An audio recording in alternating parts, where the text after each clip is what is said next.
नमस्ते दोस्तों, मेरे चैनल में आप सभी का फिर से स्वागत है। आज हम लोग देखने जा रहे हैं रूब्रिक नंबर 47। ये रूब्रिक है abdomen dropsy, tympanic inflated, urination scanty with, और रेमेडी है सीला। तो आप मतलब रूब्रिक का मतलब ये होता है कि पेशेंट को ड्रॉपसी के साथ में यूरिनेशन कम रहेगा, तो तब आप इस रूब्रिक को सोच सकते हो। पेशेंट जब भी पेशाब पास करने जाएगा तो उसको यूरिन की क्वांटिटी कम रहेगी। स्कैंटी यूरिनेशन से मतलब वो होता है, ना कि फ्रीक्वेंसी से। तो इसके ये रेमेडी के रिगार्डिंग मैं आपको टिप देता हूँ कि सुविला या सीला, ये दोनों नाम से ये रेमेडी जानी जाती है। तो खांसते वक्त जब भी बच्चा चेहरा या फिर आँखों को रब कर रहा हो, ये अगर आपके ऑब्जर्वेशन में आ जाए तो आप इसके बारे में सोच सकते हो, ये रेमेडी देने के बारे में। इसके अलावा और दो रेमेडीज में ये सिम्टम पाया जाता है कि बच्चा खांसेगा तो खांसते वक्त अपनी जो मुठ्ठियाँ है, मुठ्ठियों से एक तो हाथों से चेहरे को, मुठ्ठियों से चेहरे को, या फिर आँख को ऐसे वो मलते रहेगा।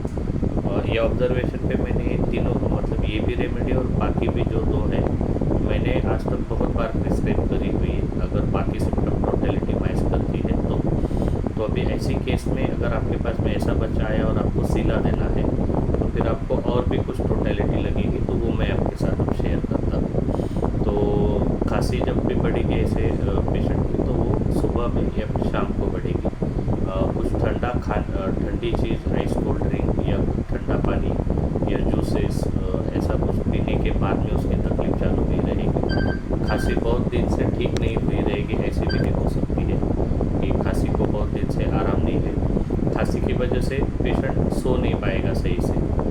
इसके साथ में पेशेंट को स्नीजिंग भी रहेगा, छींके भी आएगी, पानी आएगा आँखों से, नाक से पानी आएगा, और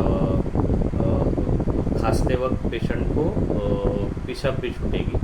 अभी पेशाब छूटने में कॉस्टिकम, पल्सटिला ऐसी भी कुछ रेमेडीज है लिखी हुई, लेकिन इसके अंदर जो है सीला के अंदर, तो सीला के अंदर पेशाब बूंद बूंद करके नहीं निकलेगी। तो इसमें स्पर्टिंग रहता है कि पेशेंट खांसेगा तो खांसने के साथ में छिड़काव जैसे होगा कि सडनली अचानक से बहुत सारी यूरिन की क्वांटिटी जो है वो निकलेगी। बाकी इसमें सिर्फ बूंद बूंद हो सकता है कोई दूसरी रेमेडीज में, लेकिन सीला के अंदर आपको स्पर्टिंग ऑफ यूरिन होगा जब पेशेंट खांसेगा तो।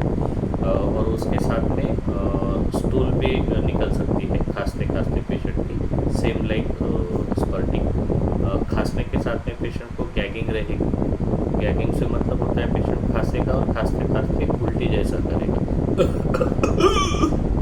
तो उल्टी होने जैसी वो उल्टी होने जैसा वो कर सकता है। और जब भी खांसेगा तो आसानी से पेशेंट का कफ बाहर आएगा। तो आपको जब भी बच्चों में देना होता है तो बच्चों में कफ दो तरीके से बाहर आता है जनरली, जब ईजी एक्सपेक्टोरेशन हम लोग होते हैं। तो एक तो ये हो गया कि एक तो खांस के उल्टी कर देगा, ये रेमेडी में उतना वो मार्क नहीं है। लेकिन अगर गैगिंग के बाद में अगर वोमिटिंग भी मिल जाए तो ऐसे नहीं है कि आपको बाकी अगर सिम्टम टोटलिटी मैच करे तो आप नहीं होगी। ये रेमेडी आपको स्लो एक्टिंग मेडिसिन होने की वजह से ज़्यादा दिन तक या फिर ज़्यादा डोसेस इसके रिपीट करना पड़ सकते हैं, क्योंकि ये स्लोली एक्टिंग मेडिसिन है। कार्डियक ड्रॉपसी जिसको बोला जाता है कि मायोकार्डियम के अगल बगल में पानी जमा हुआ रहता है आजू बाजू में, तो वैसे केसेस में पेशेंट को सांस भी होती है और बाकी भी तकलीफें होती हैं। तो ऐसी केसेस में आप सोच सकते हो।